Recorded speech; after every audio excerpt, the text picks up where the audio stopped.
Hey LEGO family, it's Justin again from Good Life Bricks, and I'm back with another video review of a set from 1999.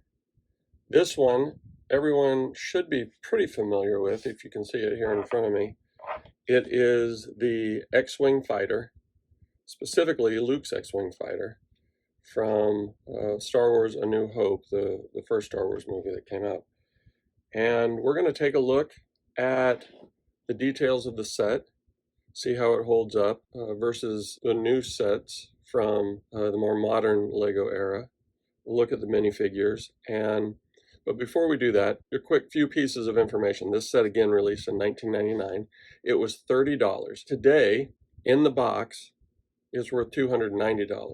So you can see the value of these sets over the course of years. We're talking nearly 10 times the original sale price at $30. So that's an extraordinary jump, and it shows you just how much collectors impact the value of these sets. They're highly demanded and hard to find. They're fairly rare. So again, let's dig in a little bit, see what we think, and look at some of the details together. So here's a view of the set. It comes with the X-Wing fighter, which is 266 pieces between the X-Wing and this ground crew cart, and then has a total of 4 minifigures. One of the minifigures that stands out to me is this guy called Rebel Technician. He came in 2 or 3 of the different sets early on, part of the ground crew, just some nameless guy that looks like he may need a little bit of a shave. And I don't know, it's kind of funny. He's got like this crazy hat that sticks out way far and almost covers his eyes. You've got Luke Skywalker here with the lightsaber, R2-D2, and for many of you might remember, Luke's friend Biggs Darklighter. It's really funny because when you think about like Luke's face, fairly common, right? I mean, there's a lot of Lego figures back at that time that just had that kind of plain face.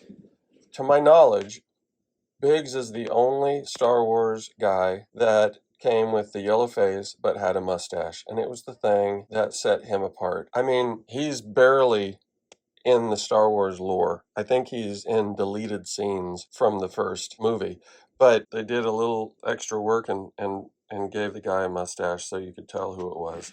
So that's kind of cool. This is another set that I happen to have the instructions for. They're in pretty good condition. They were folded. I don't know. I wasn't so careful, I guess. And then, you know, the main attraction here, well, at the time, the main attraction was the ship, the build itself. Over the course of years, that's changed. Really, nowadays, the main attraction are these guys, the minifigures. That's where so many of the modern sets from today derive their value, is in these minifigures. And these figures sell in the secondary market for surprising prices, if that's something that you're into. I personally struggle. I can't think of a single Star Wars set I've ever owned that I've ever sold, unless it was a duplicate. That is kind of rare. So these minifigs are really valuable. And you'll find as you look throughout some of the history of Star Wars, Lego Star Wars, that the value really is with those figs. This is a pretty cool looking ship. It's got a lot of great detail.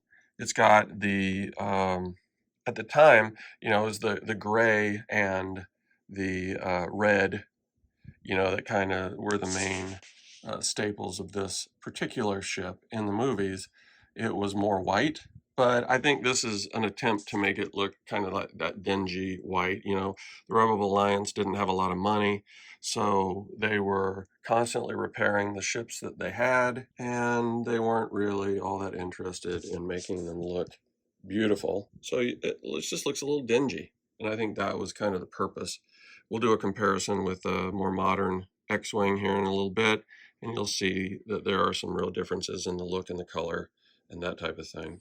But all the basics that you would expect. You've got the droid slot here. You've got the windshield canopy that opens, and you can see the targeting computer. Well, that's not the targeting computer, but it's showing the image that you would have seen in the targeting computer, but that's the main console. You've got the engines, you've got the guns, the X foils, and we'll get into this as this piece falls off. This is one of the most fragile Lego Star Wars sets I've ever owned. Like, this gun has nothing. This wouldn't fly in today's Lego. There's no way that a gun would just be sitting there like this. It would be covered so that it would stay in place, and that makes this ship a little bit hard to play with. I'm a more of a display kind of a person, so I'm not really into all the swooshability and all that kind of stuff that people talk about. For me, it's more about building it and then putting it in a, if possible, putting it in a cabinet or mounting it on a wall. Cabinets keep it from accumulating dust, but the wall mounts are pretty cool, so I tend to do that. So again, one of the problems with the old sets that was a real pet peeve of mine, especially as when I was a little bit younger and would move them around a little bit more or try to set them up in a kind of cool display, and they'd fall apart. Even just getting ready for this review, I had to reassemble a lot of this because so much of it had fallen apart. So that's one of the big downsides to the old sets. But from a just a looks perspective, that's a good looking ship. It's got some legs to keep it up off the ground, which kind of, it looks, again, there's a realism to that, when you look at the source material. The minifigures, of course, we talked about a little bit. The yellow skin is a key thing there. The helmets don't have a lot of design elements on them, although this one that Biggs is wearing is really kind of cool. It's similar to one that we saw in the TIE Fighter or Y-Wing versus TIE Fighter review that I did a week or so ago. This ground crew cart has one cool kind of feature that I enjoy, and that's the gas hose on the back. So you could come over and take off that little hose and attach it just about anywhere where there's a stud, and it would be like you were refueling the ship. It's got tools on both sides here, and of course the driver and these cones that he can use, kind of like on the flight deck when you're getting ready for takeoff or whatever. It's that type of thing. One of the things that I absolutely love about some of these older sets is when they put these little levers on them, and you can actually put them in the minifigure's hands like they're really driving the vehicle. I just maybe it's a little bit goofy. I just really like that. I think that's a cool effect. You don't see a lot of that these days, which is okay. But I think that's one of the cool kind of standout features from the olden days. So let's do a little bit of a comparison. I'll grab another X-wing, and we can see how this ship holds up to one from a couple of years ago. Okay, so we got the two X-wings side by side, and you can see right away the difference in color. You've got the older one that looks a little bit more dingy gray, and you've got the newer one that is a lot more white with some more kind of decals on it that add the color, the reds and the yellow. You've got some of the decals on the engines. And then, one of the things that I showed you earlier was how easily the engine fell off. Well, these engines are attached, more sturdy with Technic pieces. You'd have to really give that thing a tug to get it off of there. But there's a lot more detail through stickers on the wings, the engines, the top, the droid socket surrounding it. This is one of those rare modern Star Wars Lego ships where the droid faces the front.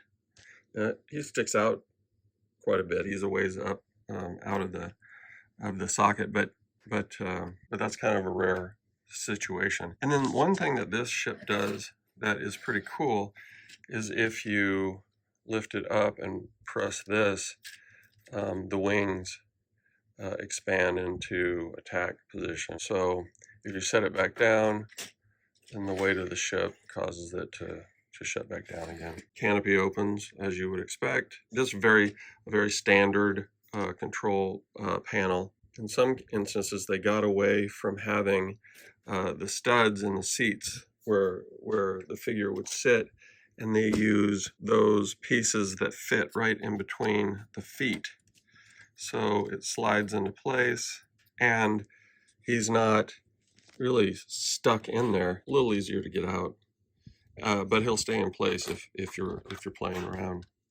This ship is a little longer, slightly wider, longer guns on the end of the wings, and these guns are, like I said, they're very attached. They're not coming off easily, versus these that fell off inadvertently a couple minutes ago.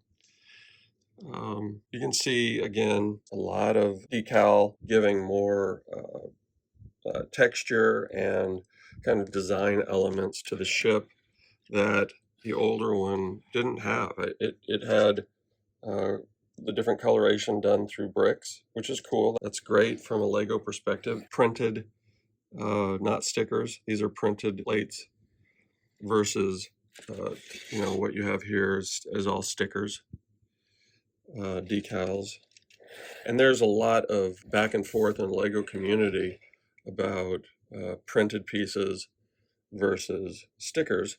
And I don't care, honestly.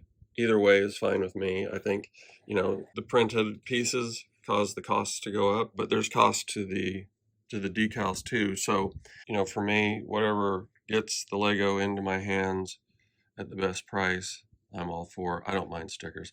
I do mind stickers when they start to come off like this, but a little bit of glue stick will get that to stay in place, and it's not very messy if you do it right. So that's the two ships. Definite differences. They're both cool and both good looking in their own right. I prefer how sturdy the newer versions are. I prefer the sets that don't fall apart as easily. Of course, I think as most people would. So let's take a look at the minifigures. Luke versus Luke. So obviously skin tone is one big difference. The flight suit is way more detailed on the newer version right here.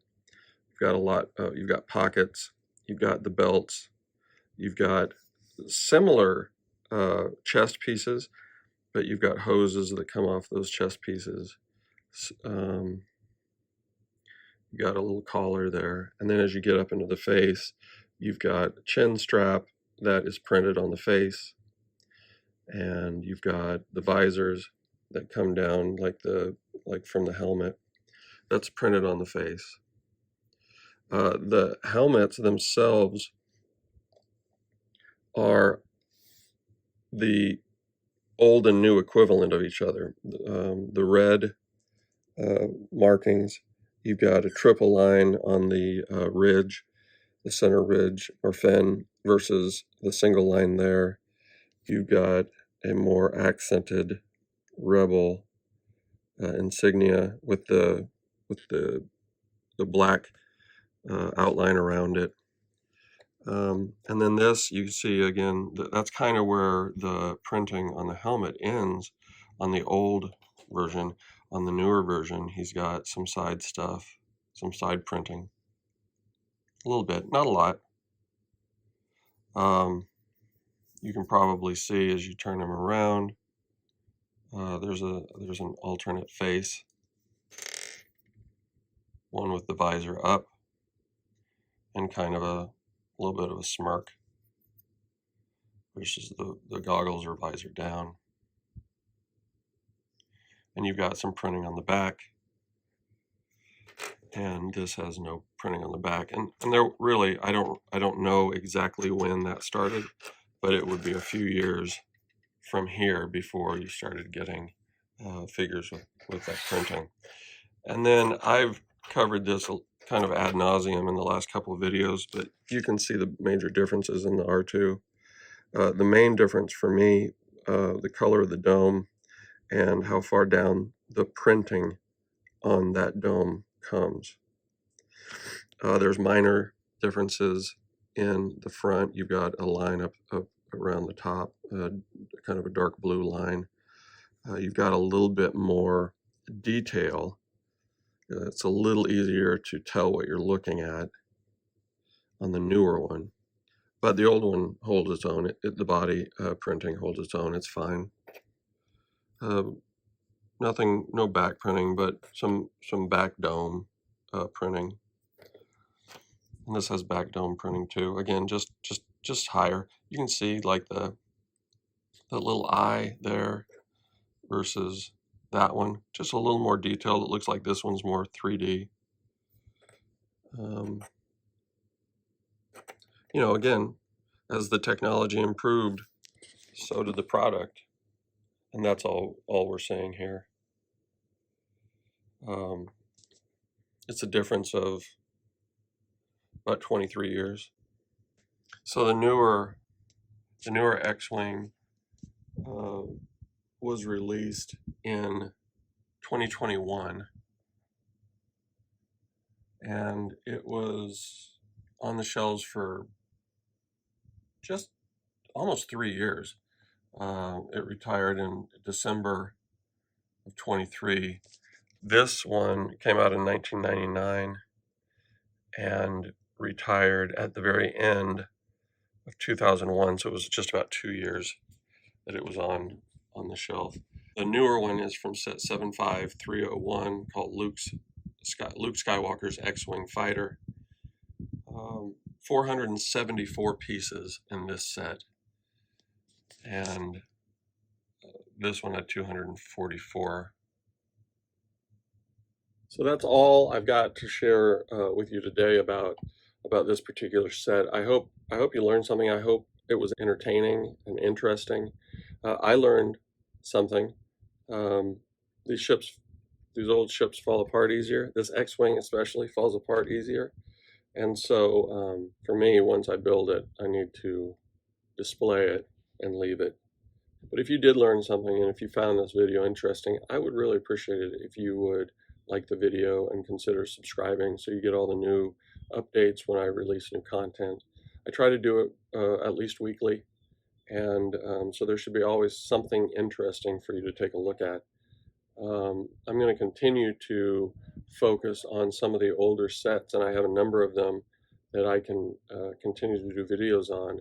I think it's fun to bring those back kind of into the light and let people remember what Lego of old for the Lego Star Wars theme was like, and compare it to more modern stuff. Things continue to get better and improve.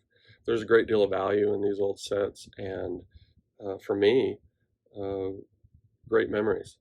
I used to buy and build these with my dad, you know, in the late 90s and early 2000s. And so that was a lot of fun. And then later on, as my kids got older and they got into some of the Lego stuff, we started getting some of the newer sets together and building that, and it became a great family thing for us. So hopefully you can see some of the passion and some understand some of why I really enjoy making these videos, because it does bring back a lot of great memories. And I think that's one of the power of Legos. So we'll talk more about that, some of that in the future. But I hope, again, you enjoyed this video. I hope you consider subscribing to my channel, and give me a like if you enjoyed what you saw today. Have a great day, and I'll see you next time. Thank you.